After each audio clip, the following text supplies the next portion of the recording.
네, 여랑야랑 정치부 전혜정 기자가 나왔습니다. 첫 번째 주제 볼까요? 돌아와라, 누가 돌아와야 될까요? 박지원 전 더불어민주당 비대위원장입니다. 네, 박 전 위원장 사실 지방선거 패배하고 사퇴를 했었는데 벌써 박 전 위원장을 소환합니까? 누가 했습니까? 네, 비이재명계이자 이 정세균계로 꼽히는 이원욱 의원입니다. 네. 이 의원 자신의 SNS를 통해 좋은 사람들과 연대하려는 마음을 놓지 말라면서 쉼을 끝내고 온라인 소통을 시작하길 바란다고 밝혔습니다. 네. 그러면서 민주당 동료들과 연대하고 성장하라고 조언했습니다. 자, 선배로서 한 말 같은데 근데 두 사람이 이렇게 가까운 정치적 동지였나 싶은데요? 그렇진 않았습니다. 오히려 지방선거 전에는 송영길 서울시장 후보 공천을 놓고 충돌한 적도 있습니다. 서울에서는 대선 때 누구보다 헌신했지만 선거 결과에 총괄적인 책임을 지고 물러났던 전 당대표를 탈락시키겠다고 합니다. 국민과 당원의 뜻에 따라 서울시장 공천을 바로잡겠습니다. 그런데 박 전 비대위원장님께서 노영민은 되고 송영길은 탈락이냐, 이거 뭐 공정하지 않다라고 말씀하시는 거는 저희로서는 참으로 받아들이기가 어렵다. 지방선거 패배 후에는 박지원 위원장을 비대위원장으로 맡긴 사람은 이재명 의원이었다. 이렇게 폭로하면서 이재명 책임론을 제기하기도 했습니다. 네, 뭐 정치라는 게 대립할 때도 있지만 뭐 괜찮은 정치적 자원이다 판단할 수도 있는 거니까요.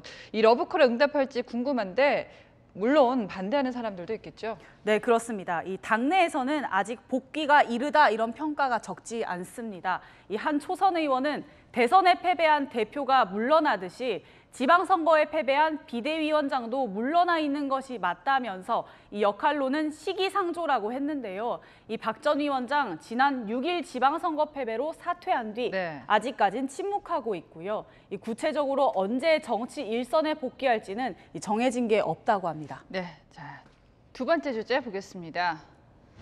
네, 국민 제안 대 국민 청원입니다. 뭐 아다르고 어다른 건데요. 대통령실이 국민 제안 페이지를 준비하고 있죠. 네, 이르면 이번 주 중으로 이 국민 제안 페이지가 공개될 것 같습니다. 이 국민들이 자유롭게 온라인을 통해 윤석열 대통령에게 정책 제안을 할 수 있는 코너입니다. 예.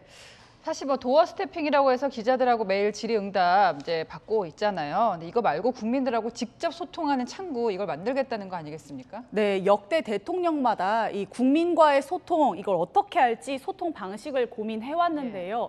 윤석열 대통령은 임기 시작부터 출근길에 즉석 질의응답으로 화제를 모았습니다.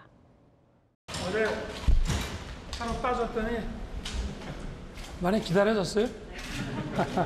대통령이 한상혁 전현희 위원장 두 분은 함께 하기가 좀 어렵다고 생각을 하시는데요. 굳이 올 필요 없는 사람까지 다 배석시켜서 국무회의를 할 필요가 있나 하는 생각은 있습니다. 문재인 전 대통령은 이 청와대 국민청원에서 20만 명이 동의하면 담당 부처 고위 공직자가 답변하도록 했는데 이 문재인 전 대통령이 직접 답변을 내놓기도 했습니다. 마지막 답변만큼은 제가 직접 하기로 했습니다. 답변하기가 조심스러운 청원도 있지만 현재까지 20만 명 이상 동의하신 국민청원에 대해 모두 한꺼번에 답변을 드리겠습니다. 어떻게 보면 이제 윤 대통령은 지금 뭐 생방처럼 질의응답을 하는 거고 저거 녹화 방송이었는데 그 형식이 궁금합니다. 이제 용어만 다른 건지 국민 제안하고 국민 청원 방식이 다를까요? 비슷할까요?